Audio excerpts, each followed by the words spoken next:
मशहूर होने की ख्वाहिश अब नहीं है मेरी। संदीप सर जानते हैं, बस इतना काफी है।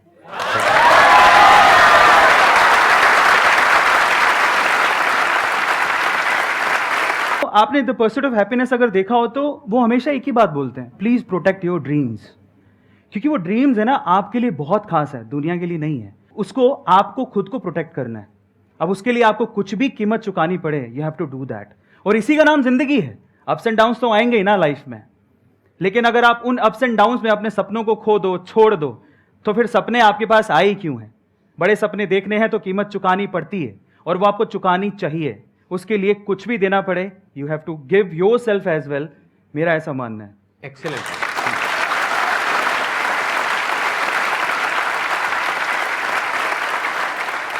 मैं आपको बताता हूँ कि ये बात है, जब मैं बहुत छोटा था, मेरे मामा, मेरी नानी, हम लोग सब साथ में बैठे हुए थे। तो मेरे मामा ने मुझसे पूछ लिया कि जैसे बाय द वे तू करना क्या चाहता है। मैंने कहा बहुत बड़ा आदमी बनूंगा। मतलब मैंने अपने आप को कभी कम आंका ही नहीं। लोगों के सोचने से फर्क नहीं पड़ता। मैंने बोला बहुत बड़ा आदमी बनूंगा, मैं बाहर जाऊंगा कुछ करने के लिए, इंजीनियरिंग करूंगा। तो मेरे मामा हंसने लग गए। ऐसा होता है जनरली, लोग फैमिली में होता है, आप लोग कोई ना कोई आप पे हंसा होगा। तो उस दिन वो हंस लिए, मेरे मामा उस दिन हंस लिए। काश वो ना हंसे होते तो आज मुझे यहाँ ना देख रहे होते, पर हंस लिए। तो अच्छा है ना। तो अच्छा, तो हंसते मुझे बोले कि एक्चुअली मेरे जो फादर हैं वो शॉपकीपर हैं सर, बहुत छोटी सी दुकान है। तो मेरे मामा ने मुझसे उस दिन जो स्टेटमेंट कहा, वो मेरा one of life changing moment है। ही वो सेइंग कि मैं तेरे पापा को जानता हूँ, तू कल भी दुकान पे बैठता था, क्योंकि मैं 7 साल की उम्र से दुकान पे बैठ रहा था, कि तू कल भी दुकान पे बैठता था, आज भी दुकान पे बैठता है, और कल भी दुकान पे बैठेगा। मैं मन में क्या सोच रहा था पता है? मैं बहुत छोटा था। मैं मन में क्या सोच रहा था, यार इसने मेरा भविष्य लिख दिया। कमाल है, मतलब प्रेडिक्ट कर दिया।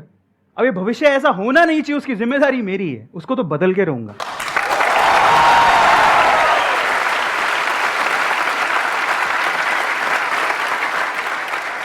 जब प्रॉब्लम्स आती है ना हमारी लाइफ में, तो हमारे पास में दो ऑप्शंस होते हैं। एक है हम ब्लेम करने लग जाए अपने रिलेटिव्स को, फ्रेंड्स को, इसको उसको, सिचुएशंस को, लाइफ को, हर एक को ब्लेम करें कि मैं इसकी वजह से कुछ नहीं कर पा रहा।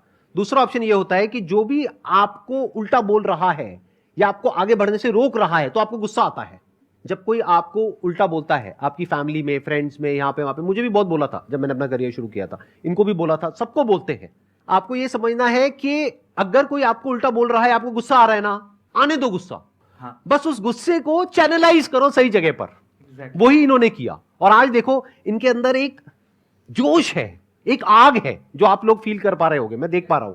वो आग क्यों है? वो वहीं से लगी थी आग, वो जो आपके मामा जी ने वो बोला था। वीडियो में कोई प्रॉब्लम तो नहीं है ना? नहीं नहीं, बिल्कुल नहीं, हाँ ठीक है। नमस्ते मामा जी।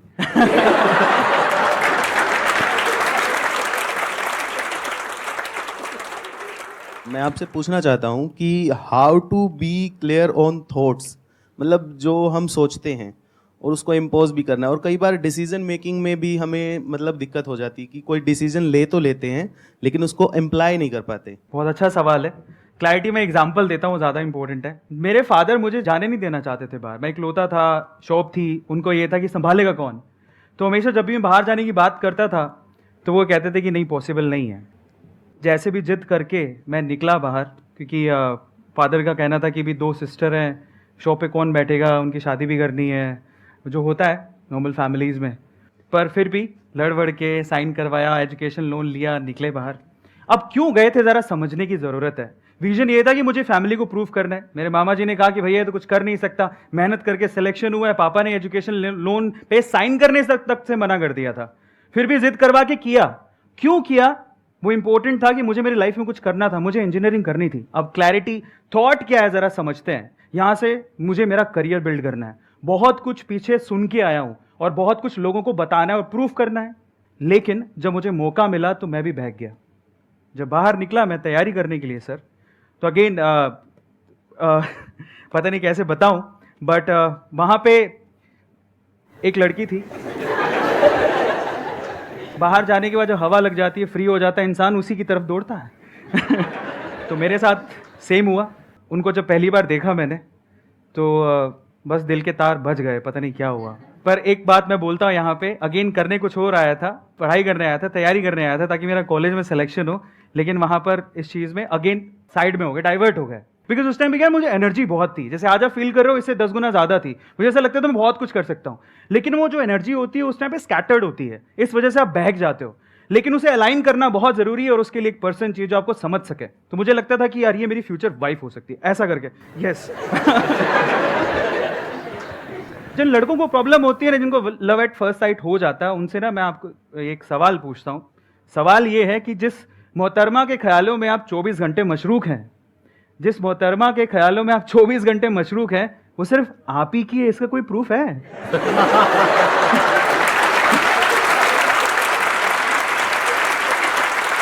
उसके आने का इंतजार करना, उसके जाने का इंतजार करना, उसे देखना, है ना? बिल्कुल होता है। 6 महीने मैंने खराब कर दिया, कुछ पढ़ाई नहीं की, मैं भूल गया मैं क्या छोड़ के आया हूं, किन बातों को यार प्रूफ करने के लिए छोड़ के आया हूं, यार वो सब भूल गया मैं। गलत बात है, पर बहक गया, कुछ नहीं कर सकता था। तो मैं उनके पास गया और जाके मैंने उनको बोला, मैंने कोई आई लव यू कुछ नहीं बोला, स्ट्रेट फॉरवर्ड बता रहा हूँ। और उनके पास बैठा, जाने का मौका मिला तो मैंने कहा मैं जा रहा हूँ। उनकी मम्मी को बोला पहले, तो मम्मी टकराई। मैंने कहा जा रहा हूँ तो मैं सोच रहा हूँ सबसे मिल लूँ, क्या मैं उनसे भी मिल सकता हूँ? मैं उनका बहुत बड़ा फ़ैन हूँ। वो फ़ैन इस वजह से था क्योंकि वो बहुत ही थोड़ा इंक्लाइंड थी स्पिरिचुअलिटी की तरफ, तो वो बहुत बुक्स पढ़ती थी। तो मैं गया उनके पास बैठा, मैंने डायरेक्टली उनको एक ही बात बोला, मुझे आपसे एक बात कहनी है। तो बोले क्या? मुझे आपसे शादी करनी है। अब अच्छा शादी करनी है, भाई मैं बता देता हूँ, मुझसे 5 साल बड़ी थी। उन्होंने कोई रिएक्शन नहीं दिया। लास्ट में जो पूरी कॉन्वर्सेशन हो रही थी सुनती रही, लास्ट में उन्होंने मुझे बोला कि एक बात बोलती हूँ, ध्यान से सुनना। मैंने कहा हाँ। बोले अपने माँ बाप के पैसों पे तुम यही करने आए हो क्या? स्टेटमेंट बहुत खतरनाक थी, दिल पे चुभ गई कि अपने माँ बाप के पैसों पे तुम यही करने आए हो क्या था। फिर उसने बोला कि तुम जब 6 महीने पहले आए थे ना, तुम्हारे बारे में बहुत सुना था कि तुम बहुत इंटेलिजेंट हो, अब क्या हो गया? फिर लास्ट में उसने जो बात बोली वो आप सब लोगों को सुननी चाहिए। अगेन मैं कह रहा हूँ, लड़कियां बहुत मैच्योर होती हैं। वो खुशी वाली बात भी थी लेकिन चैलेंज भी था मेरे लिए। उसने बोला तो सफल हो जाओ, अपने पाँव पे खड़े हो जाओ, तब हर चीज़ तुम्हारी कदम चूमेगी, तुम्हें सब मिल सकता है, शायद मैं भी। एंड जब उसने वो स्टेटमेंट बोला, मुझे दुख से ज़्यादा खुशी इस बात की थी कि आग दोनों तरफ है। वो कह रही शायद मैं भी।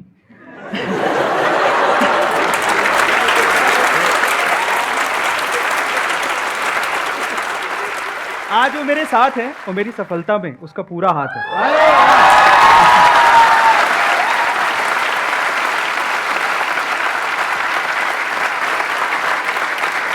तो छोटे छोटे से मूवमेंट होते हैं बॉस, जब आप अपने पाथ से हटते हो ना, अगेन वो मेरे लिए डिस्ट्रैक्शन था, लेकिन वो आपकी कभी कभी स्ट्रेंथ भी बन जाती है।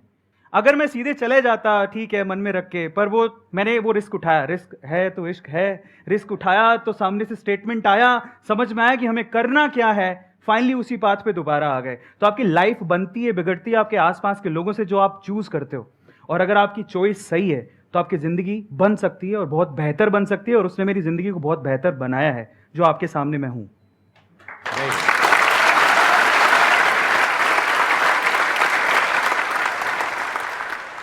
क्वेश्चन ये है कि आपने जैसे बोला कि दैट बर्निंग फायर होना चाहिए या कुछ है, अगर वो स्टिल एग्जिस्टिंग है, but being a special educator क्या रहता है कि हमारा तो वर्क है, but parents are also expecting more as compare to the main streaming student. तो that exertion on the existing job और वॉट एवर द करियर अगर होता है तो वो कैसे मतलब रिजॉल्व होगा? अगर आप करियर को चूज कर रहे हैं तो प्रॉब्लम ये होती है कि दूसरों की एक्सपेक्टेशंस क्या हैं, दूसरे क्या सोचते हैं, कौन सा करियर बेहतर है, कौन उस करियर में अच्छा कर रहा है, हम वो फॉलो करने की कोशिश करते हैं बजाय अपने पैशन को देखने के। मैं बड़ा खुश हूं, इन्होंने कहा कि मैंने उस करियर को चूज किया। जनरली लोग जाते नहीं है, बहुत बढ़िया बात है यार, मानना पड़ेगा। बिकॉज आप लोग बहुत बढ़िया, बिकॉज आप लोग समझ लीजिए कि आपको जो शोशा वाली जिंदगी दिखती है ना, इन्फ्लुएंसर्स वाली, वो दिखने में अच्छी है, उसको मेंटेन करना हार्ड है। आप सिर्फ उनको देख के मत जाओ, आपका कोई पैशन या स्किल सेट है तब आप जाओ। और इंडिया को सिर्फ इन्फ्लुएंसर्स की जरूरत नहीं है, बाय द वे। हमें बहुत सारे फील्ड में, हमारे इंडिया में यूथ बहुत अमेजिंग है, बहुत। लेकिन प्रॉब्लम क्या है, सोशल मीडिया पे दिखता है तो हम फॉलो करने लगते हैं, अपने पैशन को भूल जाते हैं, या आपका जो स्किल सेट है, जो आप जिस चीज के लिए बने हो, वो भूल जाते हैं। करियर पे ध्यान रखिए, अपने करियर को चूज करने के लिए, दूसरों को दिखाने के लिए या दूसरों के अप्रिसिएशन के लिए करियर को चूज मत करो, या दूसरों के एक्सपेक्टेशंस पर खरे उतरने के लिए अपने करियर को चूज मत करो बॉस। अगेन कह रहा हूं, जिंदगी आपकी है, सपने आपके हैं, आप अपने हिसाब से अपने करियर को चूज करिए। आपका पैशन क्या है, आपकी पॉजिटिविटी क्या है, आपके कैलिबर्स क्या है, उसके हिसाब से अपने करियर को चूज करना बहुत जरूरी है। मैंने अभी थोड़े दिन पहले एक स्पिरिचुअल गुरु है, she is really amazing, Jaya Kishori ji, उनके साथ एक पॉडकास्ट किया था, उनका नाम लेना चाहूँगा मैं, और वो पॉडकास्ट अभी रिलीज़ हुआ है। तो उनसे मैंने एक चीज़ सीखी। देखिए, लोग आपको बहुत कुछ कहेंगे, बहुत कुछ, वो गाली भी निकालेंगे, आलोचना भी करेंगे, they will abuse you, they will criticise you. यार वो लेना नहीं लेना आपके हाथ में, इग्नोर कर दो, छोड़ दो उसको। हार्ड है, लेकिन अगर आपने ये कला सीख ली कि दूसरों के क्रिटिसिज्म को कैसे एक लाइन के बाद, एक बाउंड्री के बाद अपने तक आने ही नहीं देना है। अगर आपने 200% किया है ना, that's it, straight forward, simply बोल रहा हूं, दूसरों की क्रिटिसिज्म को भूल जाओ। अगर मन से सेटिस्फैक्शन है ना कि मैंने बच्चों के लिए बहुत दिन रात मेहनत की है, 200% दिया है, क्रिटिसिज्म मैटर ही नहीं करता, जब तक आपका मन आपको अप्रिशिएट कर रहा है। और आपके मन का अप्रिशिएशन बहुत ज्यादा मायने रखता है।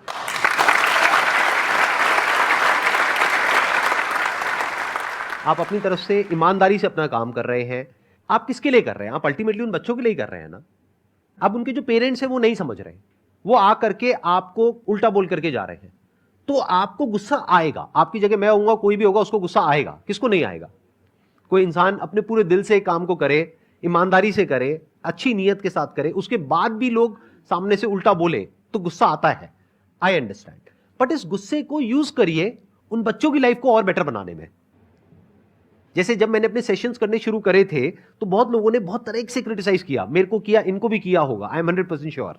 तो वो जो क्रिटिसिज्म है उसको मैंने यूज किया कि लोग उल्टा बोल रहे हैं ना, इसका मतलब कुछ उसमें सच्चाई भी है और कुछ झूठ भी है। तो पहले तो उसको फर्क किया, फिर जो सच्चाई है उसको यूज किया कि हाँ, आप जो कह रहे हो बात में उसमें थोड़ा तो दम है, कोई बात नहीं, अभी ये कमी है ना, इसको बेटर करता हूं, इसको इंप्रूव करता हूं, और बेटर करता हूं, और बेटर और बेटर और बेटर। अब वो 100% तो कभी भी नहीं हो सकता, मतलब ऐसा कभी नहीं हो सकता कि 100% पेरेंट्स आपके पास आ करके आपकी तारीफ करने लग जाए, ऐसा नहीं हो सकता। बट अब आपका टारगेट क्या होना चाहिए? 10 में से 9 उल्टा बोलते हैं, 1 अच्छा बोलता है। आपका होना चाहिए इस 10 में से 5 लोग आए और दिल से आकर के आपको थैंक्स करें। तो उसके लिए क्या करना पड़ेगा? आपको और एफर्ट करना पड़ेगा, जो अभी कर रहे हो उससे और ज्यादा करना पड़ेगा, अपनी स्किल को और अपग्रेड करना पड़ेगा। अब वो आप क्या करोगे, कैसे करोगे, वो आपको पता है, क्योंकि वो आपकी लाइन है, हमें नहीं पता है। तो अगर आप वो कर पाते हो और उस तरह से आगे बढ़ पाते हो, तो सिर्फ अभी जिस स्कूल में आप पढ़ा रहे हो वहीं पर नहीं, आगे भी लाइफ में बहुत आगे जा सकते हो। अपॉर्चुनिटीज बहुत है, और उन्हीं लोगों के लिए है जो इस तरीके से लाइफ में आगे बढ़ते हैं। क्योंकि अगर उनके कहने पर आप रुक गए तो नुकसान किसका है? इसको ऐसे देखो, आपने कहा कि अब मैं अपना जो काम कर रही हूं ना, उसको अच्छे से करने के बाद भी कुछ मिलता तो है नहीं, मतलब अपना काम अच्छे से करने के बाद भी उल्टा ही सुनने को मिलता है, तो काम करना ही क्यों है? भाड़ में जाए, मुझे क्या फर्क पड़ता है।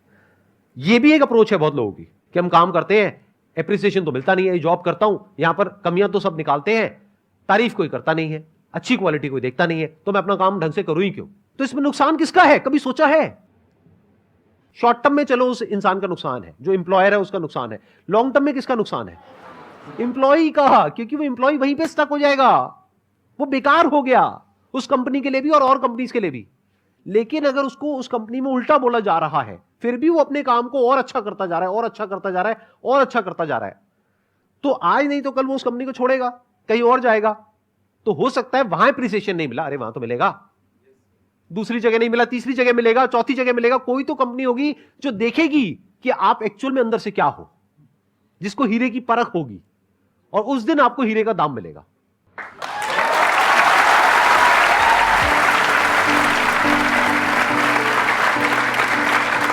It was really a pleasure meeting you and pleasure talking to you.